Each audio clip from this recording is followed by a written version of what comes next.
What's happening, people? I was on mute. What's happening, people? It's your girl, Mina. Welcome back to the channel. You know what it is. Big up to everyone locked in on this mellow Monday, if you want to call it that. Big up to everyone. I hope you lot are doing well. Be sure to hit the like button and be sure to subscribe. Boy, we got a lot to talk about, man. We got a lot to talk about. What on earth happened yesterday? I mean, we know what happened. I did a whole video kind of breaking down the things that I noticed that went wrong in the game, but you know what it is, guys. It's the day after a game. Normally I would do Mina's state of mind after the game, but obviously I went to the game yesterday, so we're doing it today. Take this as your daily dose of Mina's state of mind, because we have quite a bit to talk about when it comes to just everything about yesterday's game. Be sure to hit the like button, be sure to subscribe. Let me know your thoughts, get involved in the conversation, of course. Let me know your thoughts about the game. We're going to kind of start with a structure. We're going to start with Erik ten Hag's post-match comments, because he made some interesting pre-match and post-match comments, actually, and then we're going to go through some things that obviously was very identifiable during the game, and then we're going to talk about the players. We're going to talk a little bit about the Liverpool manager and just the game in general. So where I was sat, just some context, guys, for you guys. Where I was sat was the opposite side of the bench. So like on the other side in the Sir Alex Ferguson stand, a few rows behind. So I was sitting right at the centre circle. When Liverpool scored the first goal that got disallowed, I couldn't see why it got disallowed. Obviously, we saw the ref point to his watch. So I thought, okay, the ball crossed the line. But of course, when you're watching the game, especially from the angle where I was sitting, guys, I swear it looks even worse. It actually looks even worse. And when I came back and then I watched the game on my phone, I thought, oh my God, is this what people were watching at home? For the second goal United conceded, the third goal United conceded, I wish Casemiro in particular, and just the players in general, could actually take in the fans, because every time Casemiro was on the ball, guys, you could hear everybody's heart in their stomach. Like, people's hearts dropped every single time before United even conceded the first goal. And I genuinely do feel like the scoreline was a little bit flattering. I feel like it was a little bit flattering. And the reason why I'm saying that is because it could have easily been 5. It could have easily been 6. I feel like Liverpool never really got off second gear at best. And listening to what Arne Slot is saying after the game, he came to Old Trafford and took Erik ten Hag's chain, guys. He came to Ten Hag's playground, Ten Hag's stomping ground, and he said, I am the boss here. I am the boss here. And you know how embarrassing that is in your third season as a manager versus a manager in his third game. When on Sky Sports, and this is why I say there's a big difference between just managers in general, and you kind of see it with the difference between Ten Hag and Arne Slot.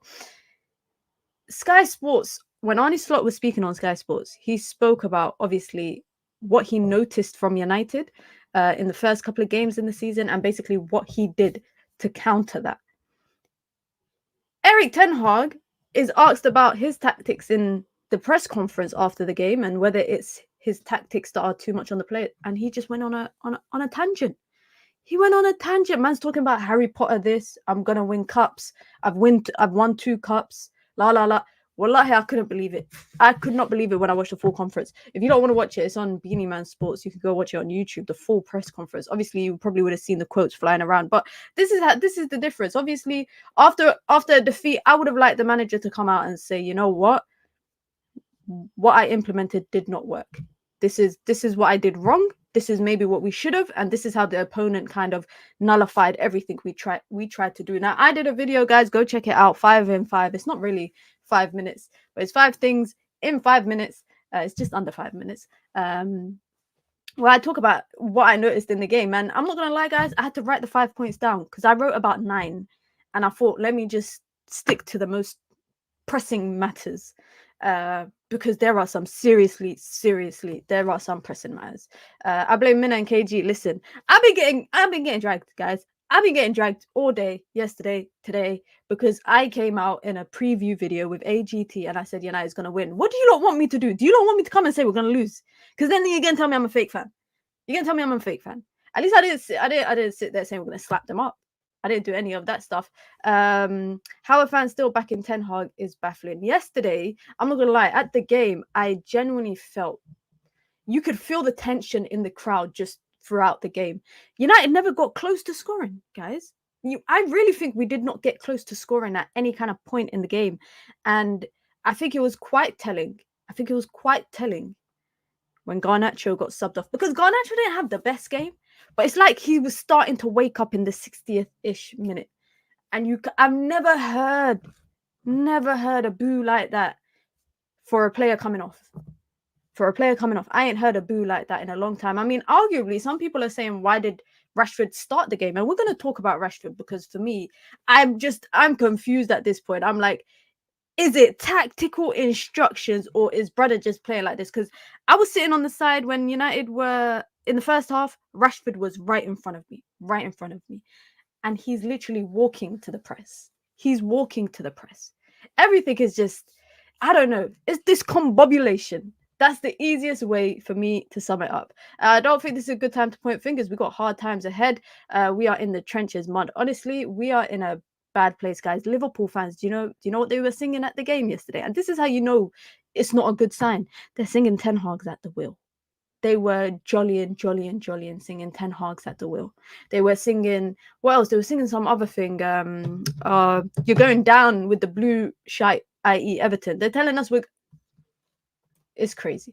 But let's get into it, man. We've got so much to talk about, guys. So make sure you lot get involved below in the chat section. Make sure you lot get involved. Let's start with, obviously, the Battle of the Boldies. That's what it was. They were calling it the El Boldica, whatever it was. But essentially, it's two managers that are relatively familiar with each other.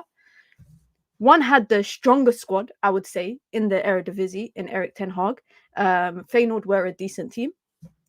Obviously, that's where Malacia came from, if you lot remember. And like I said, Arne Slot came to Old Trafford, snatched Ten Hag's chain right in front of the crowd and dangled it in front of everyone.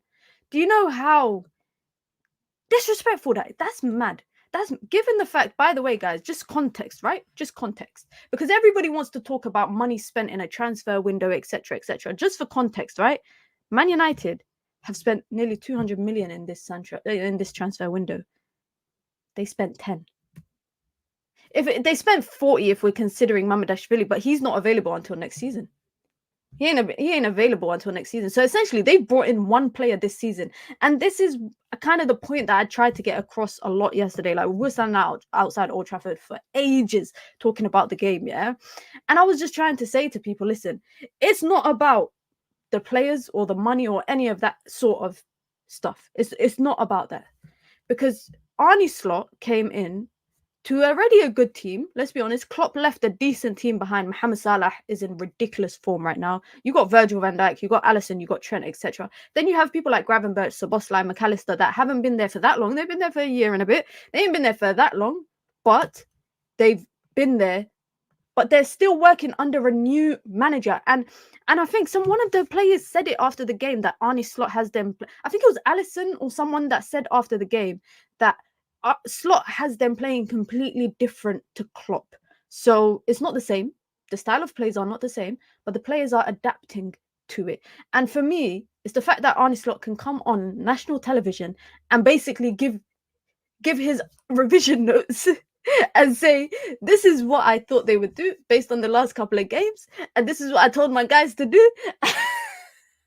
And they just nullified everything United tried to do. For me, that is ignorance on Erik ten Hag's part. To think that something you've consisted with for this long that has not been working would work like this against Liverpool. They moved the ball nicely to listen. They weren't wasteful with it.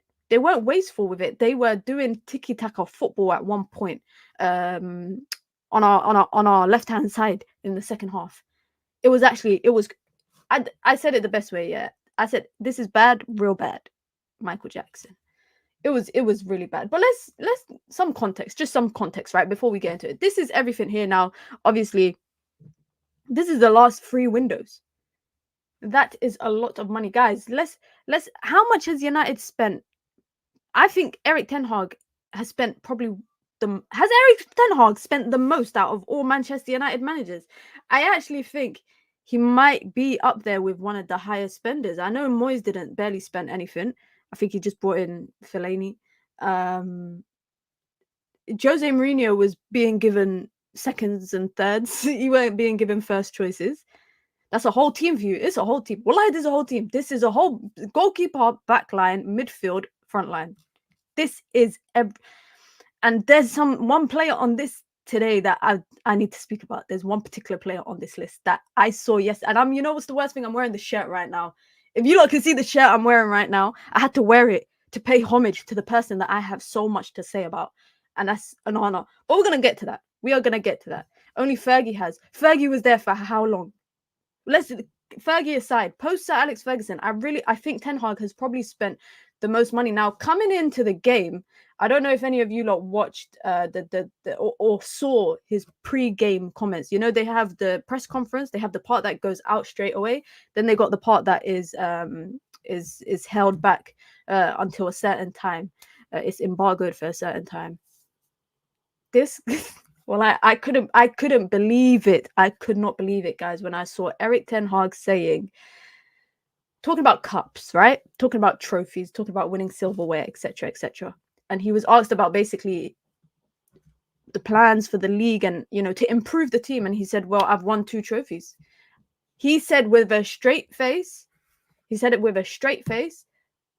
I have won the most number of trophies after Manchester City. He said Manchester United are the best team after Manchester City based on trophies. Now, I've seen, you lot know, I've been saying last season that Ten Hag says the wildest stuff in press conferences. But for me, that is an example of someone that cannot read their surroundings. They really cannot read their surroundings. And it's not because I think he's wrong. I think he's wrong because trophies paper over the cracks, right? I was about to say crap, but basically same thing. Trophies paper over the cracks, especially after last season. I would have liked, you know what I would have liked in an ideal world, for the manager to come out maybe before the game or after the game and be like, you know what, last season wasn't good enough, but, you know, we're trying something new this season. We're going to try to change things up. We got alternative ideas for when things aren't working in game. But that's not happening. That is not happening. And for me, this is what kind of blew my mind the most, because he was asked about Manuel Ugarte. This picture killed me, by the way, guys. This picture made me laugh so much. He was asked about Manuel Ugarte, and he said, "I'm not Harry Potter." He didn't even say I'm not a magician. He said, "I am not Harry Potter." If you don't laugh, guys, you'll cry. If you don't laugh, you will cry, because I will cry if I don't laugh. I have to laugh about this. Because at this point it's funny. It's comedic. People are laughing at us. People are just laughing at us left, right, center. And the amount of memes I've seen about Erik ten Hag as Harry Potter is hilarious, guys. And you know me, guys, I'm a Harry Potter fan. Imagine saying I'm not Harry Potter after 5. Honestly, it's like saying, to say you're not a magician to bring in a certain player. Nah. If Harry Potter spent, forget 600 million, if Harry Potter spent 100 million, we know what he would have been on. I'm sure you lot seen the joke running around. Voldemort wouldn't have gotten past the first book, etc. That's the joke flying around if Harry Potter had 600 million to spend. If Harry Potter had 600 million to spend, guys, we wouldn't have 7 movies, or 7.5 if you want to call the half the 2-parter. We wouldn't have that. It would have been 1 chapter, done. The J.K. Rowling, she wouldn't be having a living right now. She wouldn't have a living. She's living off of that book that she wrote. If Harry Potter spent 600 million, wallahi, they would do 1 chapter. Harry, you're a wizard. Bam. He kills Voldemort. End. Over. That's it. But I just was like, when I saw this, I just laughed. And shout out to the journalist in it, because the journalists yesterday were asking serious questions. They were not on any, I think the journalists are kind of fed up with him. I low-key think the journalists are kind of fed up with him, because obviously he was asked quite a few things, and he said to a journalist, "I feel sorry for you." He said, "I feel sorry for you." Just for some context, the journalist kind of asked him a question. I'm sure you have seen the video flying around. It's everywhere. It's on Sky. It's on everywhere. But he was asked the question, about, what was the question about? It was about the errors and the mistakes that Man United keep making, and whether it's on the players or it's on his system, and how United are always making mistakes. And then he said to the journalist, "Go on, give me examples of the mistakes that people." The journalist listed 10 examples, and Ten Hag's like, "Yep, yep." Then he went on to say, "Yeah, I feel sorry for you." Then he went on to talk about trophies. He said, "We're successful. I win trophies. I've won 2 trophies here." And this is obviously, you look at the way managers just speak in the Premier League, and you're asking him a question. He reminds me so much, guys. Erik Ten Hag reminds me a lot of Man United women's manager, because you will ask a question and they will just answer how they feel what you've asked them. When 90% of the time, it's not really the case. It's not really the case. Now, of course, we had Manuel Ugarte announced yesterday, but the fun was kind of sucked out because of the 3-0 loss. So let's kind of get into it. This is how United was building up throughout the game. This is before United concede, right? This is before United concede. And Onana, I'm coming for you, because we're going to have some serious questions about Onana. We are going to have some serious questions about Onana. But this is how United build up, right? And this is basically what Arne Slot said, can I say? This is what Arne Slot said.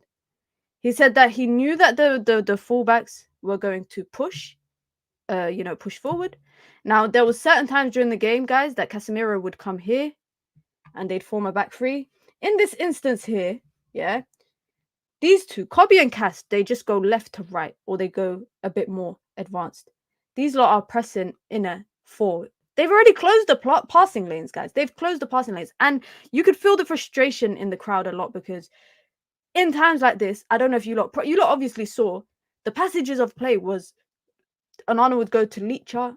Licha would look. There's no angle for him to find a pass. He'd go back to Onana. Onana goes to Matthias de Ligt. There's no angle for the pass. Go back to Onana. Onana goes long. Ball's gone. Easy. Cash money. Every single time.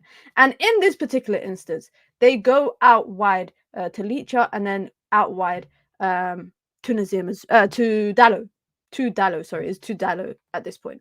And this is what they have in the setup, guys. This is what Liverpool had in the setup. They got essentially I'm going to say it's a front four. It's in the press, it was a 4-2-4 kind of thing.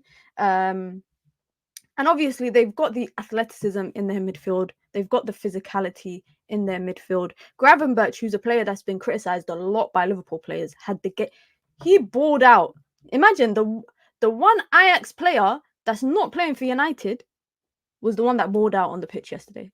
He absolutely balled out. But this is what they did. They kept isolating players and doing it easily. I mean, we're going to get to the Casemiro stuff, but easily isolated. You've got Gravenberch shutting him down. You've got Salah going to him, and you've got Szoboszlai running across to Kobbie to block that pass. Rashford, I don't know where he was. Rashford was doing something and nothing at the same kind of time. And essentially, you can end up dispossessed in that. What happens there? United tried to go forward. Xerxes would drop towards Rashford's position on the left-hand side. Bro, Xerxes is too clunky to dribble. I don't know if anyone feels the same, but just from what I've watched so far, and especially yesterday, seeing it in person, he's too clunky to dribble, which is what he kept trying to do. In this instance, United get dispossessed, and they are on their bikes straight away. You've got Diaz on his bike. You've got Salah gone. And Salah, for me, didn't even leave gear 2 throughout the whole game. I don't think any of them really left their second gear. Really, I don't think that front line left. Because I think if they did, it could have been way worse. I think it could have been much, much worse. And then literally 30 seconds later, they do the same thing. They are doing the same thing. Look at Kobbie here, right? Kobbie and Bruno, look how advanced they are, right? It's essentially it's a triangle. Cass is here.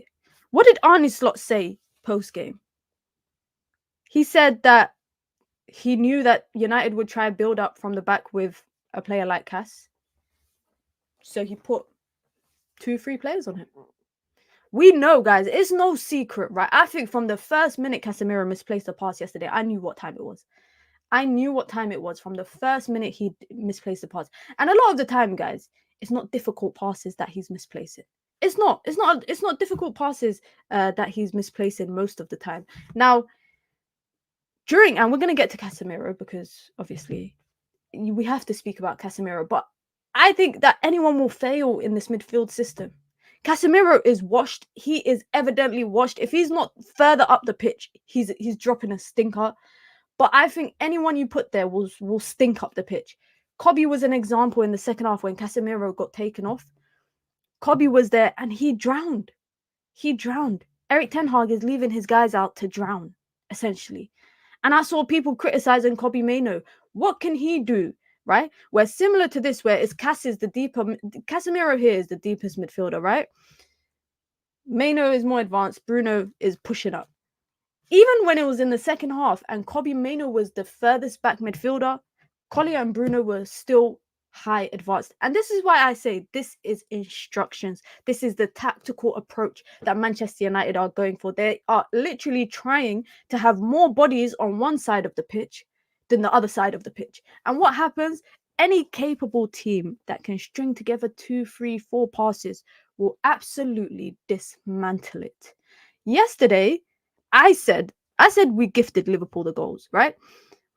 Looking back now in hindsight, I would still kind of agree that we gifted them the goals because they came from all individual errors, but that also shows you the tactical approach of Liverpool and how actually good it was. How good it was. They knew what Man United were going to do. They knew that between Licha and De Ligt, Casemiro would be there and try kind of progress the ball. They knew that. They knew that Casemiro is not good on the ball. They knew that. What do? Apply any bit of pressure. 3 guys on him, and he literally he shits himself. Excuse my language, but he wet the bed.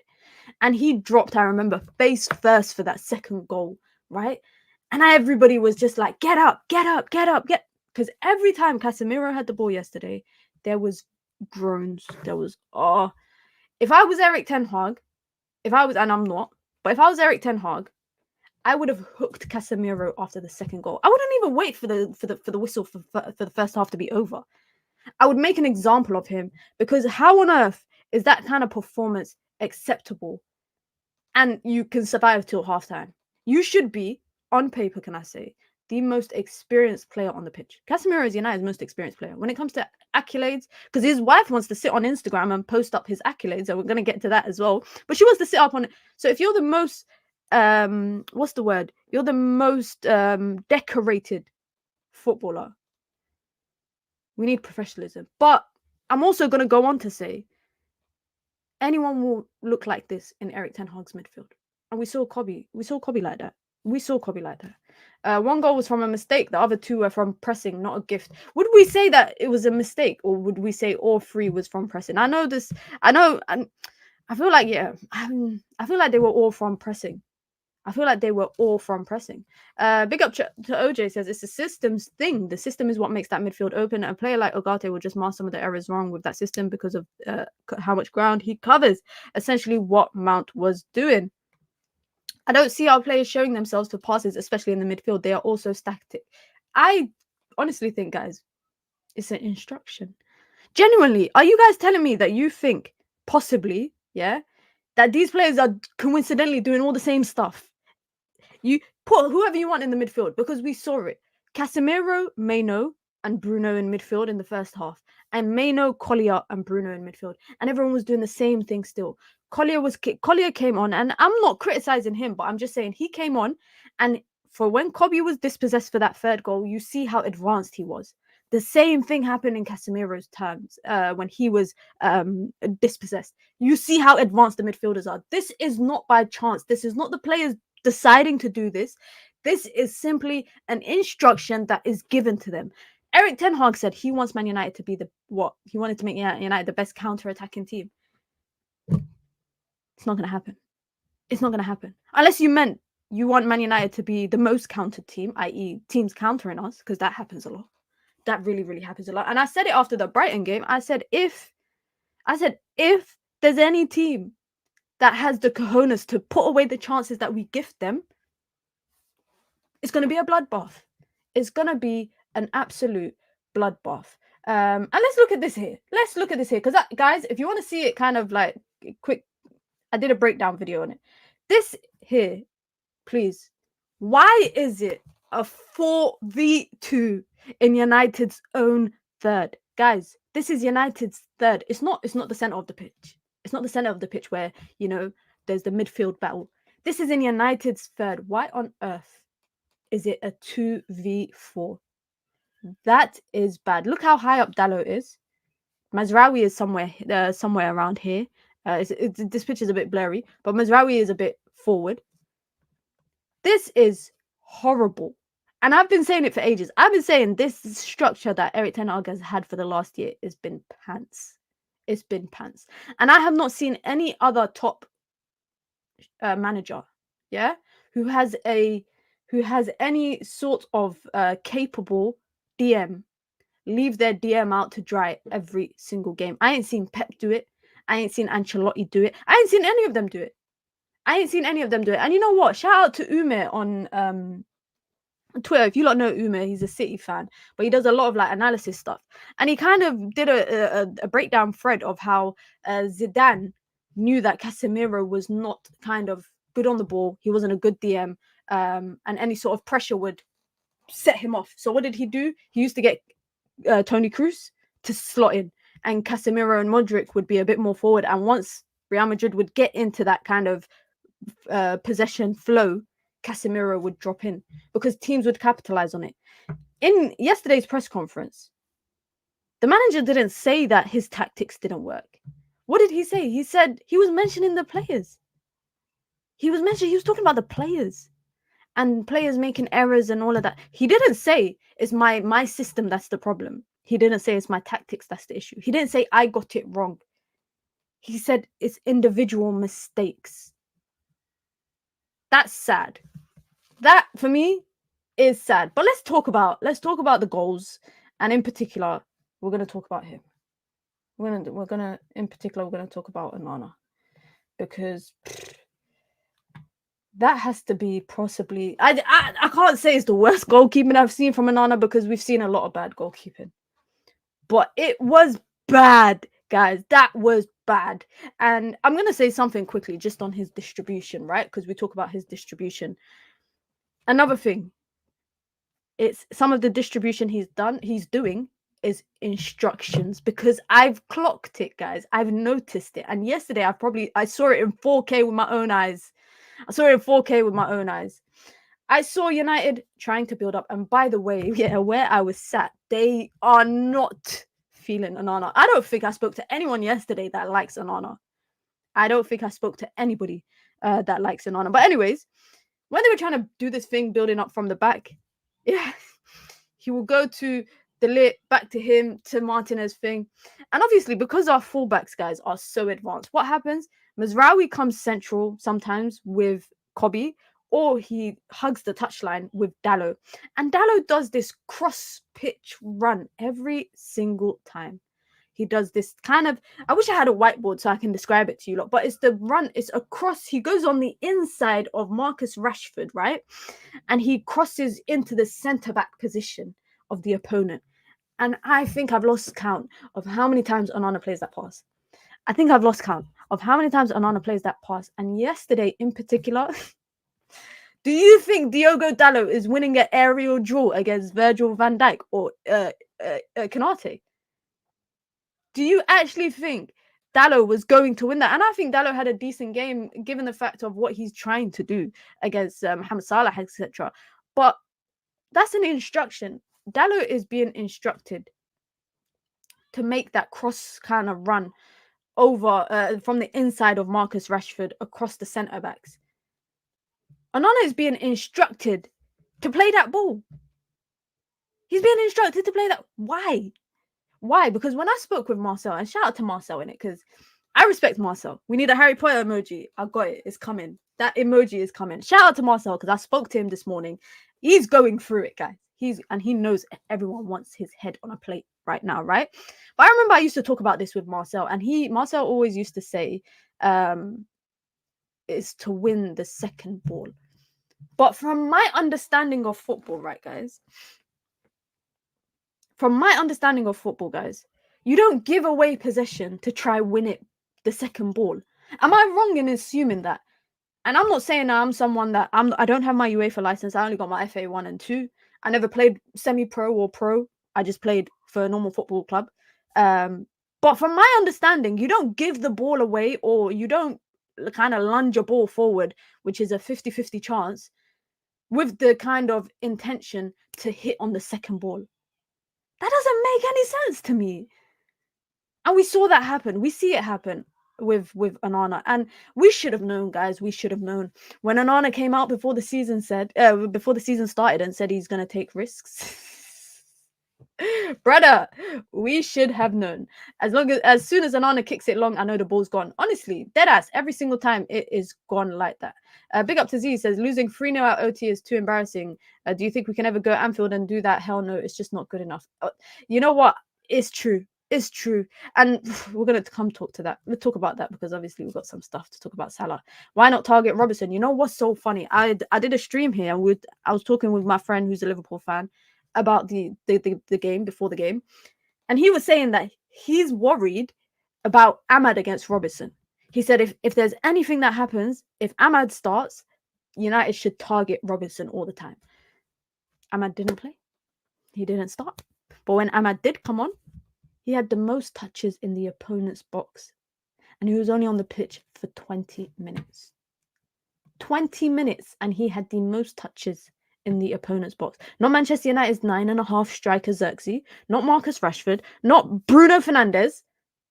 Amad Diallo had the most touches. He should have started. But you know what is so funny to me, and I don't understand with it? Why does Ahmad have to prove that he deserves to start when this is what gets to start game in, game out? Anyways, we said we were going to talk about this. This had me literally nearly wanting to vomit. I saw it obviously, and I thought there's a thing, right? When I'm in the stadium, guys, I love to watch Onana because the angle I'm sitting at is a perfect angle for me to see how much space he's leaving open kind of to his near post and his far post. The Salah goal, where we were sat, we saw it from a mile away. People that sat next to me, we saw it from a mile away because of how much space was open. Now, this is the Luis Diaz goal. Luis Diaz made me eat my words. I was here saying I'm not scared of Luis Diaz. I was saying I'm scared of Jota and Salah. He made me eat my words, and fair play to him to get two goals in a season where I saw, by the way, like people wanting to get rid of him. But look at where Onana is stationed for this, right? He's near his near post. I'm sorry, but please have the same energy for Onana that people had for David De Gea, because David De Gea was slated when he made these kind of errors. When David De Gea was beat at his near post, he was slated. He was slated. The way that Onana dives is so unconvincing. I feel like he's trying to, I don't think he's trying to save the ball with his hands. Yeah, and this might not make any sense, but when he dives, I feel like he's trying to cushion it under his armpit. Like he's trying to, the ball gets shot and he dives and he kind of lands on the ball. He's trying to scoop it up with his arm. I don't think he's trying to save it with his hands. Is he? I don't know. But this for me was really bad. And someone on Twitter said to me, don't go off of freeze frames. You could watch this and it's equally as bad as this picture right here. It's equally as bad. What is equally as bad is this one here. This one here. This is the Mohamed Salah goal. Why is there so much space? Well, look at all the space there. There was so much space, guys. I saw it from a mile away. Literally, so I wish I took a picture, guys. From where I was sat, I could see all that space. It's like Salah didn't even have to take a touch, bro. He hit that first time. Onana has bad hip rotation and he's top heavy. Top heavy. What you say, his eye top is too heavy. Not to mention his horrible positioning. His positioning is really bad. This is pain. No, this is beyond pain, bro. This is past the point of pain. Because obviously we saw what Onana was on in last season. We saw what he was on last season, but this is really bad. And what I cannot kind of understand is that there's no accountability. You after the goals conceded, he's turning around and shouting at his players. Brother, look how much of the space look how much of the goal that you left open. He's so close to the post on his right, guys. It's ridiculous. It's ridiculous. And this is why I say his positioning is so questionable. The manner in which he tries to save shots is unconvincing. His presence kind of in between the goals, like, you know, on a 1v1, can I say? In a 1v1, I don't think people would be intimidated seeing Onana rushing up to them. There's some goalkeepers that people will be, you know, a bit intimidated. I'm talking about Courtois. I'm talking about even Emi Martinez. I'm talking about David Raya. I'm talking about, you know, historically people like Manuel Neuer, etc. If they come rushing out and kind of make themselves wide to kind of cover the space between the posts, people sometimes will get nervous. But I promise you, no one's getting nervous if it's Onana. No one is getting nervous if it's Onana. And we could talk about so much about the outfield issues, right? But this is equally a problem because we could, and somebody actually said to me, right? And I want to know what you lot think. Someone said to me, if United were defending properly, Onana wouldn't make these mistakes. Listen to that, guys. If United were defending properly, Onana wouldn't make those mistakes. I don't know if that's blaming the defense for Onana's errors or saying that Onana's making these errors kind of not off his own back. Because the defenders are not telling him to be positioned like that. The defenders are not telling him to be positioned like that. The defenders are not telling him here to be that close to his near post and still not make a save. It's ridiculous. It's really bad. It's really, really bad. Let me see what you lot are saying in the chat.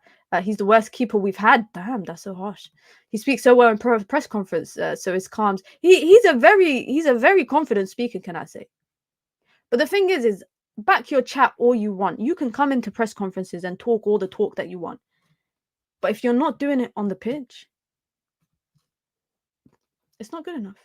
And can I just say, if we watch the goal back, guys, Luis Diaz to run into this space between the two centre backs is really bad. The way he ran into that space unmarked, nobody kind of picking up on him, was very, very bad. Mina, when I say top heavy, look at the guys you mentioned and compare their body frame to Andre. He's built like a centre back. He's very rigid and not athletic. That's why he struggles to make saves when he dives. That's an interesting point. That's an interesting point because you're right. The keepers that I kind of mentioned, they're not built in the manner that Onana is. Should we turn Onana into a midfielder? Should we turn Onana into a midfielder? Regardless of how one feels about Onana, yesterday is not his fault. Friggin' millennial Gen Z fans. Everyone's entitled to their own opinion here. It's all right. How many likes we on, guys? How many likes are we on? We're 1 away from 100, so be sure to hit the like button, guys. And let's even try and surpass 100 likes because, you know, it helps with the algorithm and it really, really pushes the channel. Now, this is later into the game, guys. This is later into the game. Look at this. This is in Liverpool's own third, right? This is in their own third. United have 5 players in one little kind of space, right? Liverpool fans want to get the ball more. And this is why, guys, we're going to get to what Arne Slot said.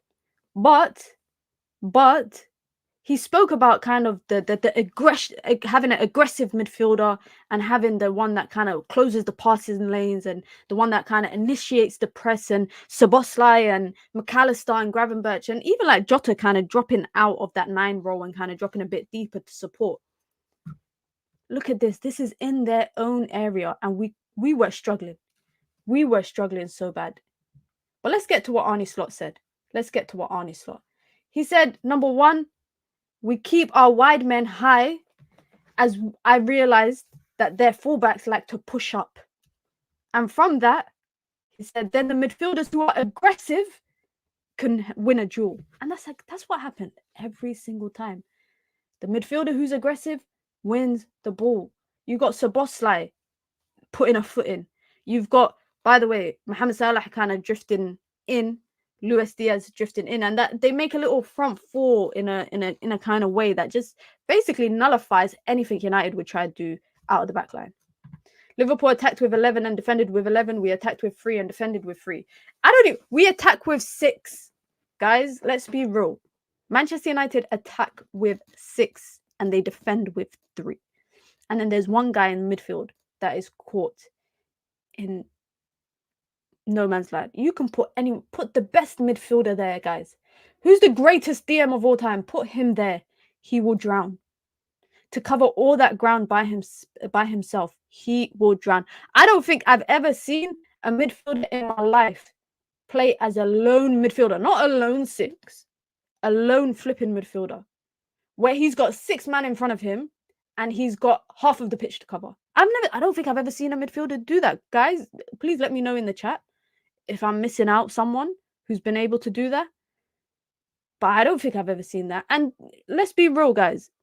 On the topic quickly of Arne Slot, before we get into like the players that I want to speak about, on the topic of Arne Slot has come in third game.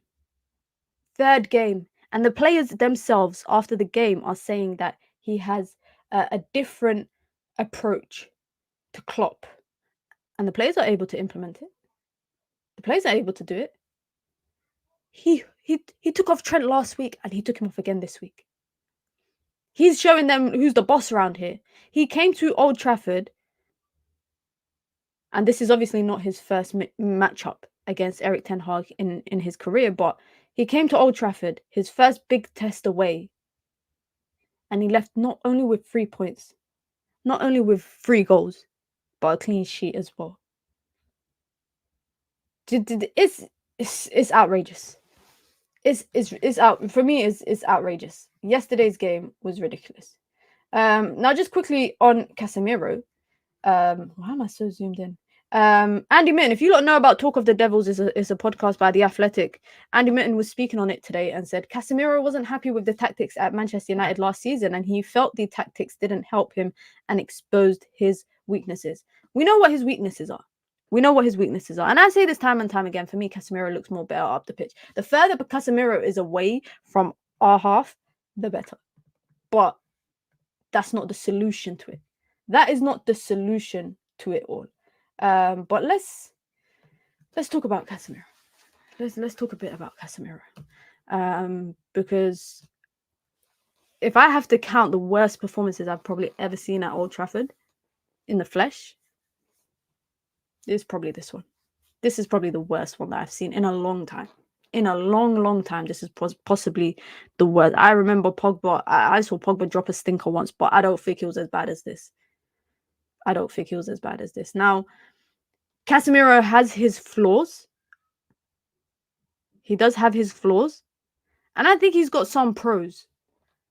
But this system is not complementing his pros. It's really highlighting his flaws. And if he actually feels like that, what Andy Mitten is saying, if he actually feels like that, I understand why he feels like that. I hear it because he feels like it's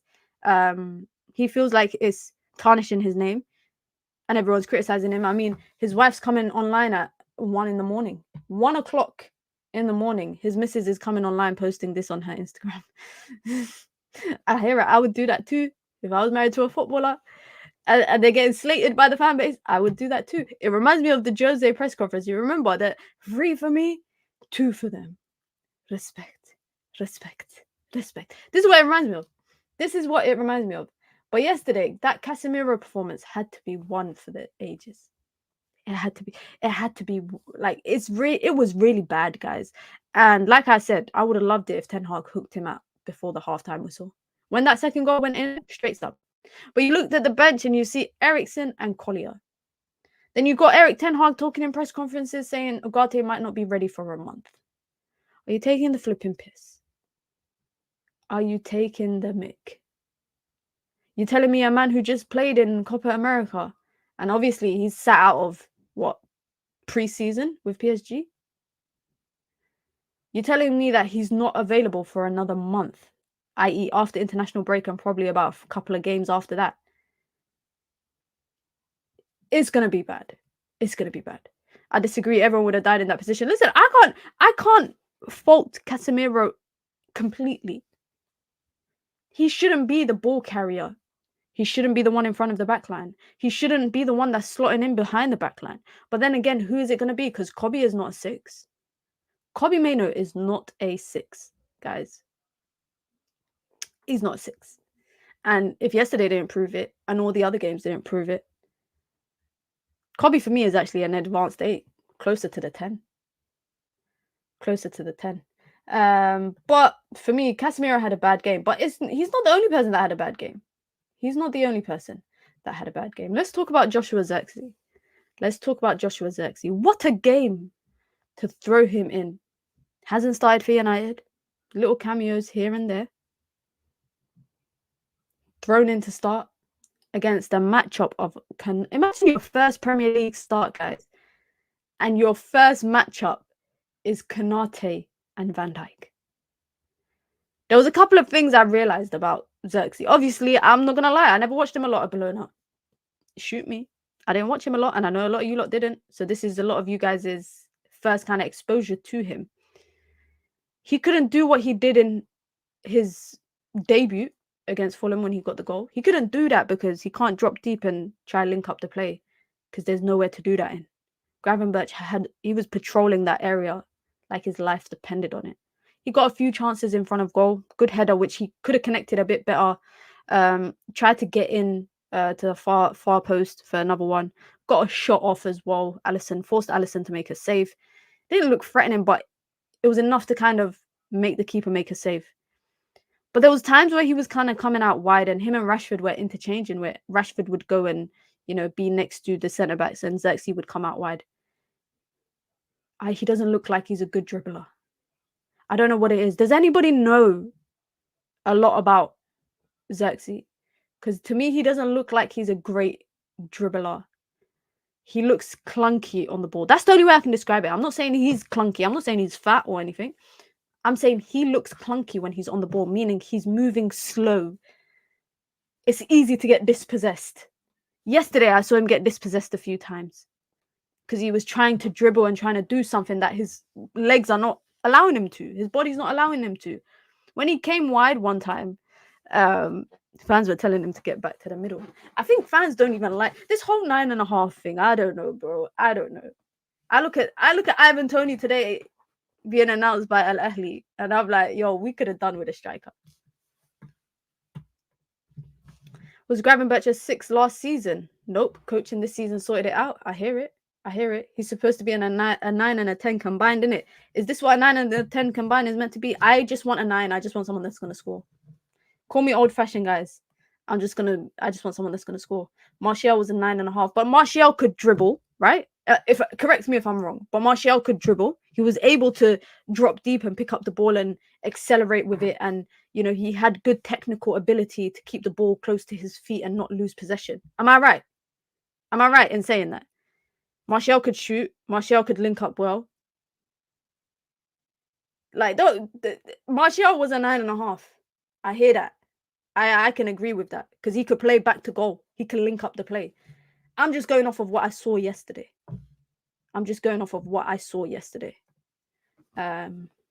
Martial at 23 years old was on a different planet to Zirkzee. Let's not do that. I hear it. Agreed. We don't have a killer in front of goal. Guys, I saw a stat that was like something about United's goal difference or something. We're -3 right now. And in that same kind of breath, I think City had like a 78 goal difference. Arsenal had like a ridiculous goal difference. Liverpool had a ridiculous goal difference as well. One thing I will say with Zirkzee, right? I'm going to give him time. If there's anyone I'm going to give time to, it's Joshua Zirkzee, it's Matthias de Ligt, it's Nazir Mazraoui, it's them guys that we signed this season. I'm going to give them time. I already know what I'm getting with de Ligt because yesterday, wow, some things de Ligt was doing took my breath away because we've been so malnourished of that for so long. Some things that Mazraoui was doing. Mazraoui, on a technical level, what a fullback he is. Seriously, with the ball at his feet, the way he reads the game, the way he defends, very good. Getting caught out in the back post once or twice, question mark. Haaland has more goals than our entire team. I shouldn't laugh. I should not laugh. because ain't nothing funny about that. That flipping that guy's I can't deal with him. That guy, man. We're just yeah. Mohamed Salah. Since 2021, guys. Since 2021, Mohamed Salah has more goals than how many Man United players at Old Trafford? All I know, he's in the top 5. I know he's in the top 5. I think he's 3rd or 4th. He's got more goals than how many players? How many players? That's wild. Mohamed Salah is really bad. That's bad. Since 2021, I think he's got 11 goals against United.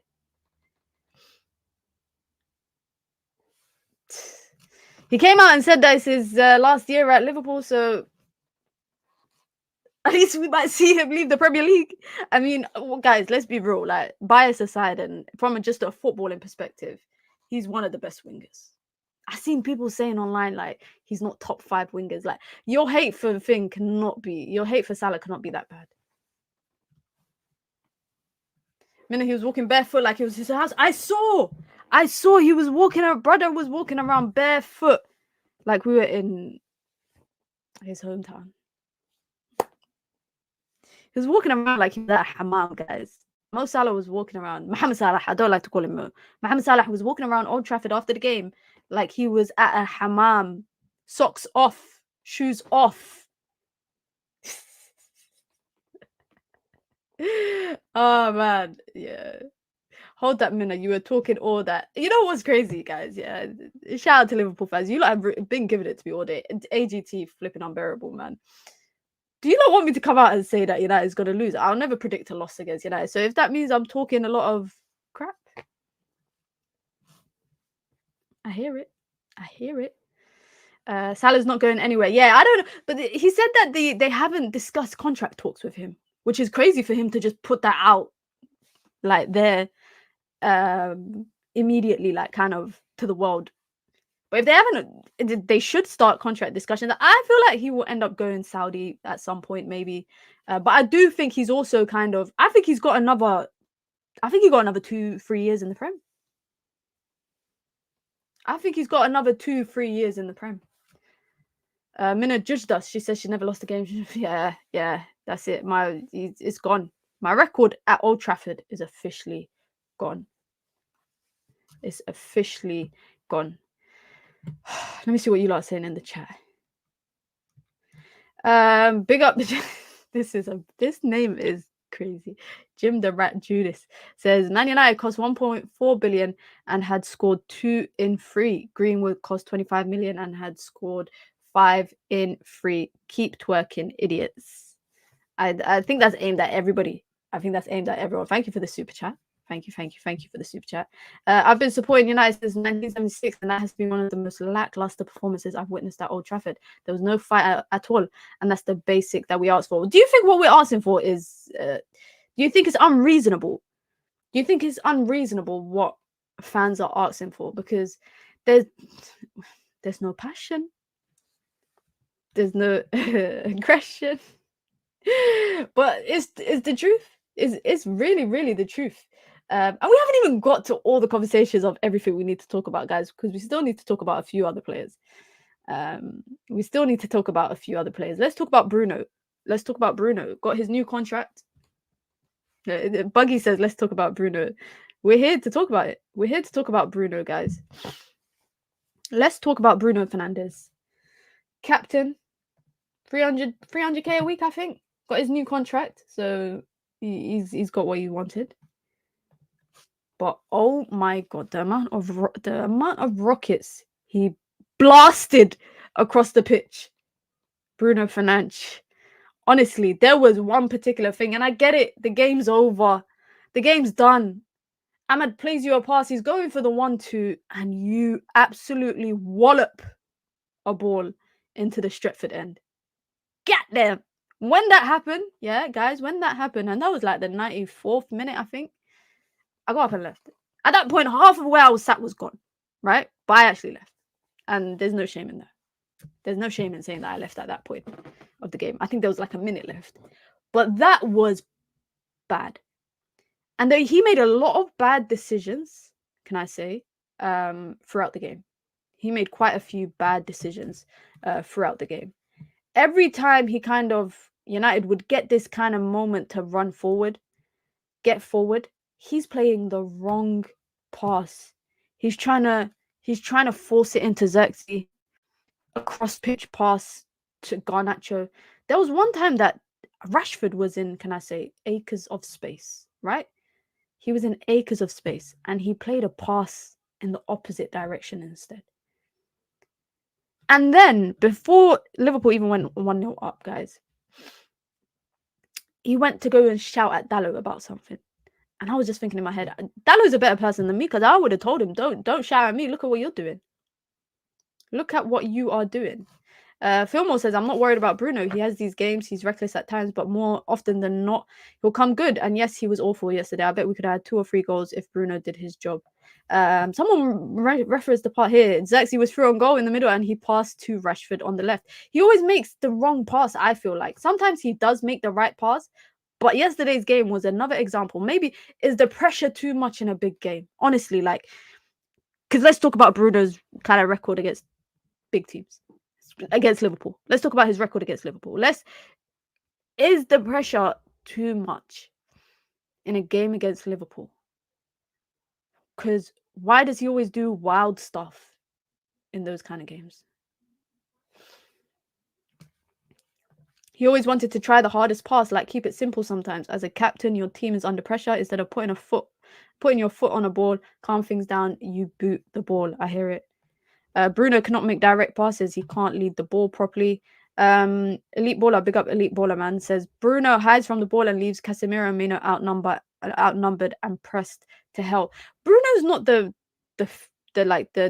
quickest guy. He doesn't cover a lot of ground quickly when he's getting back, right? But I'm just talking about specifically passing and build up. Because yesterday that was bad. And Ridwan says it here. Why is it when one person, we never have one person playing bad in the game. It's everyone has to play bad at the same time. Everyone, or at least 60 or 70% of people need to play bad at the same time, which is weird. It's really, really weird. For Portugal, I don't think he plays in the 10, does he? Can someone correct me? Where does Bruno play for Portugal in the 10? Is it not? Bernardo Silva plays out right sometimes. Does he always play in the 10 or does he play in the 8? Does he play in the 8? He plays a bit deeper in midfield. And just next to Paulinho and them guys. He plays beside the CDM. Yeah, okay, I thought so. So why the hell are we not playing him there?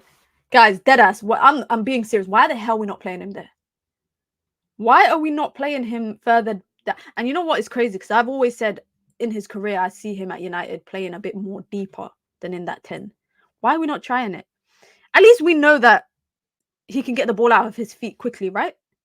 So in an instance where if he was in Casemiro's situation for that second goal, I think he would have got the ball out of his feet a lot quicker than what Casemiro would have done. He's too weak to play there. He'll get pushed off the ball easily. But I think anyone for United will get barged off the ball. I think Man United, and I said I don't want to ruin it, so go check out the video I did. You know what? Let me drop it in the link in the video in the bio. Let me drop it in the chat below. But I said it. United lack this. Yesterday, I realized United lack 2 things in midfield: athleticism, and physicality. 5 in 5. Go check out that video, guys, after this stream. Yeah, Bruno, man. Collier, for me, I don't really have anything bad to say about him. Academy kid, Premier League debut. Getting thrown in at second half because your most experienced player cannot play properly. I have nothing to say critical about this guy here, about Collier. He shouldn't have been in the game. Do you know how unfair it is on him to get his first Premier League start in this kind of game? It's sad. It's really, really sad. Mazraoui, I think, was all right. I think he was all right. Defensively, again, he plays very advanced. He plays very, very advanced. And sometimes I'm like, this is the biggest conversation that we're having, by the way, amongst fans. Fans, the biggest conversation everyone's having is it instruction or is it the player's decision? That's all I keep hearing. Is it instruction or is it the player's decision? Because Dallo is very advanced. Mazraoui is very advanced. I think our first shot on target came from Mazraoui forcing Alisson to make a save. I think that was the first shot on target that we had throughout the game when he forced him to make a save. I think he was good. I like Mazraoui on the ball. I like him like 1v1. It's just those kind of cutback balls across the pitch, across the goal. Sorry, Luis Diaz's first goal yesterday. We saw it. It's difficult watch, man. It was a difficult watch. The most difficult for me, probably, is trying to make sense of Marcus Rashford. I'm really, really trying to make sense of Marcus Rashford right now. And I can't. And I really, really can't make sense of it. Because yesterday, I watched something kind of similar to what we've been seeing from Marcus Rashford, right? We've been seeing this from Marcus Rashford. We've been seeing his inability to beat his man. I feel like yesterday he was a lot... It's like he knew it was Trent. No disrespect to Trent, but we know what Trent is like defensively.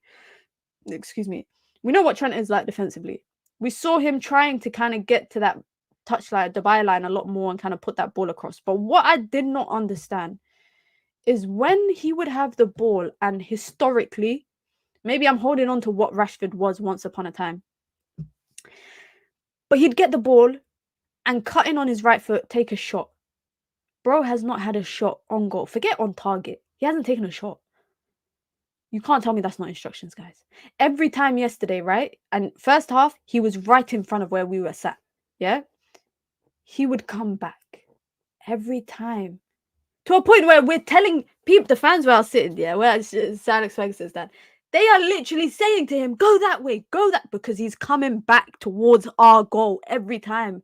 He's going back to Dallo. He's going back to Licha. He's going back to Cass, whoever's in the midfield. He's just going back. Why? And this is why I cannot understand. I can't understand it. I cannot, for the life of me, I can't make sense of it. We can talk about how his fall off in the last 12 to 18 months. We can talk about that. But what I cannot understand is when you get the ball in a threatening place, what you used to do, why you're not doing it anymore, and why every single time it seems like you're just going back. It doesn't seem like you are going back. You are going back. You are going back every single time. United need to let Ahmad shine. Listen, I was shocked. I'm not going to lie. I was really shocked that Ahmad was dropped yesterday. Because for me, if there was the first name on a team sheet I would put up against Robinson, it was Ahmad. The fact that... Let me bring it up. Let me bring it up right now on the screen. Because this should put it into perspective for you guys of Ahmad's performance. Brother played 20... He played 20 minutes, guys. He played... Ahmad played 20 minutes of the game. And he had the most touches in the opponent's box from Manchester United. Forget even, he had the second most touches in the opponent's box altogether for both teams. But for Manchester United, that is so bad. That is so bad. I think his first 2 games were inconsistent. But for me, if other players can get a fair run of games when they're stinking up the place, I don't care. Ahmad deserves to get that. He deserves that courtesy as well. He deserves that courtesy as well. You look at when he gets the ball, and yesterday, maybe him, Mazraoui and Kobbie Mainoo seem to have this understanding on the right-hand side, and they link up very, very well. We've seen it during the first couple of games of the season. I mean, Mazraoui's debut, we saw what him and Ahmad were doing together. Ahmad would cut in, created a chance. I think he took a shot that went over. He put a ball into the box. I do not know how he is not the starter. I'm seeing this discourse about if it's Garnacho or Rashford. I don't know if you're gonna pick. If you have to pick between Rashford and Garnacho, I don't know who you're gonna pick. But for me, Ahmad is guaranteed starter. He is the guaranteed starter, and if he doesn't get a fair shot, then we know what's happening. We know what's happening. Last but not least, what did you lot think of De Ligt's debut, guys? Let me know what you lot thought of De Ligt's debut. I think he did all right. I think given that we conceded 3 goals, I can't be too high with the praise, and I can't be given too much praise, right? I can't be given too much praise. But the circumstance, I think it was good. One thing I noticed between De Ligt and in particular Licha, because when they were warming up before the game, they were warming up on the side of I was sat, and there was 2 coaching staff. The third coach, I forgot what his name, the other Dutch guy. I could just say the other Dutch guy. You lot won't even know who I'm talking about. But the other Dutch guy, not Rude, not Ten Hag, the other Dutch guy. They were doing drills where they were like moving side to side with the ball. The coaches were moving side to side with the ball, and then they dash it in the air, and one of them would have to win the aerial duel, right? And I think De Ligt did that very. Rene Hacker, that's it, Rene Hacker. They were doing the drill with him. I think De Ligt did well in his aerial duels. One thing I realized about Licha, because I don't have a picture up of Licha, but we're going to talk about Licha as well, seeing as we're talking about the back line. Licha looked like he was anticipating a lot for Casemiro. And you lot are probably thinking, what the hell are you talking about? You're going to defend Licha. I don't think this was Licha's best performance. I really don't think this was his best performance. I feel like in a backline, he does better where he's not the commander. I don't want to say it. I don't want to say he's the follower, but he's the second in line. I think he does better when he's the second in line and he's got a Varane next to him. Because when Varane was there, let's be honest, guys, if Varane was the commander in the backline, let's be 100%. He might have not been fit all the time and he's been removed from Como's squad, but he was the commander in the backline and Licha was the follower. Licha was doing something yesterday that was very interesting to me. And I didn't know if it's because he knows Casemiro's struggling and that's not Casemiro's strong suit, or if he's just taking it upon himself to do it. I don't know if you lot saw.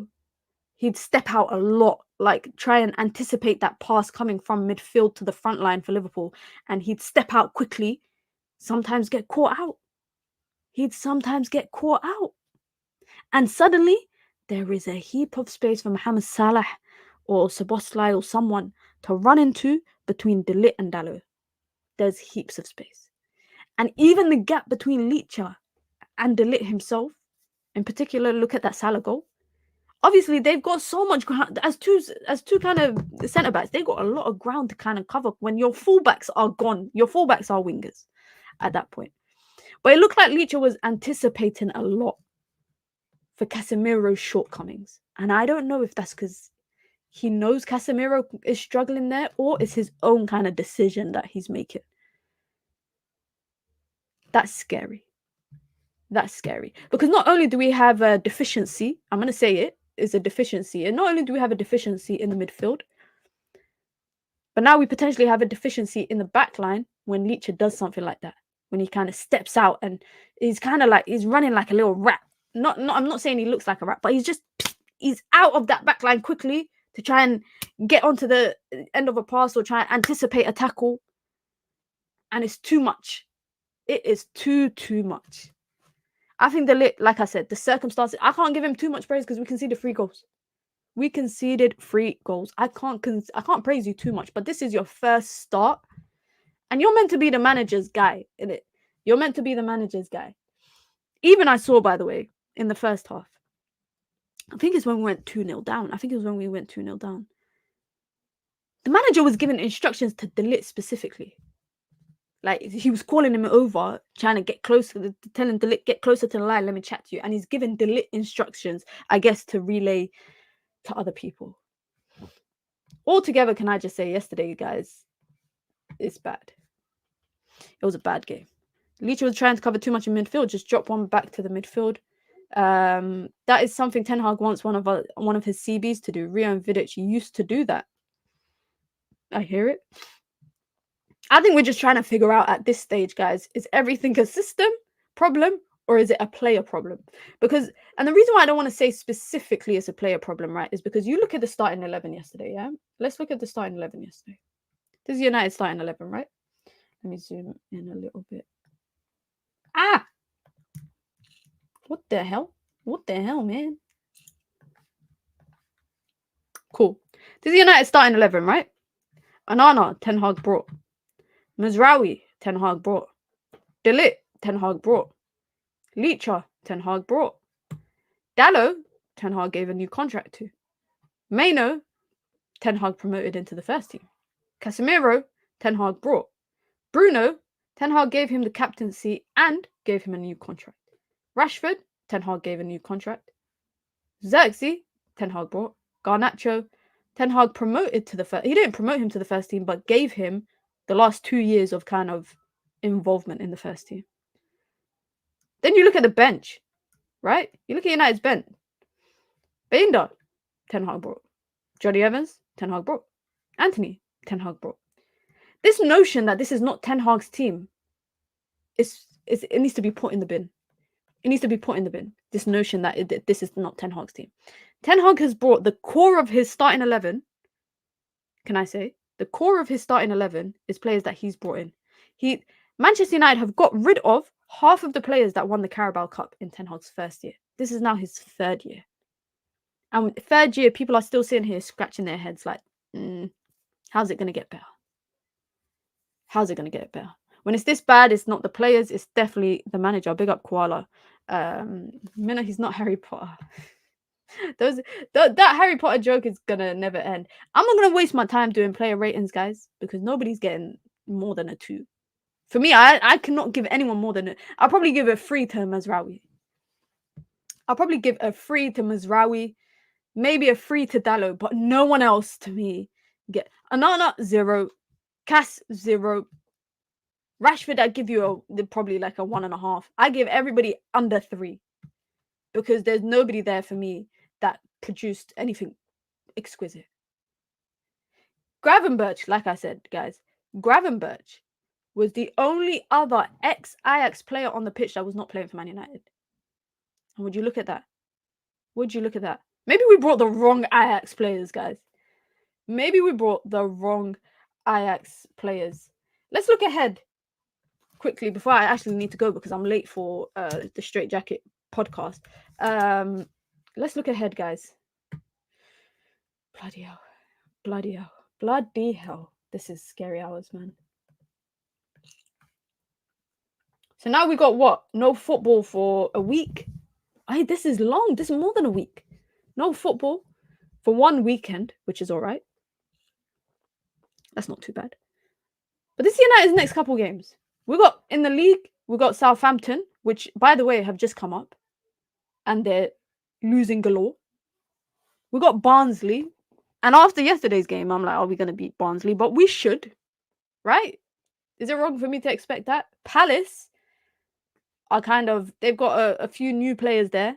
And I think I think they lost to Brentford. Am I wrong? I think they did lose to Brentford. And then we got this run of games. 20, Tottenham and Porto. Yeah, long. In the Premier League, can I say? Our next 5 games. Southampton, Palace, Spurs, Villa, Brentford. Make of that, guys, what you will.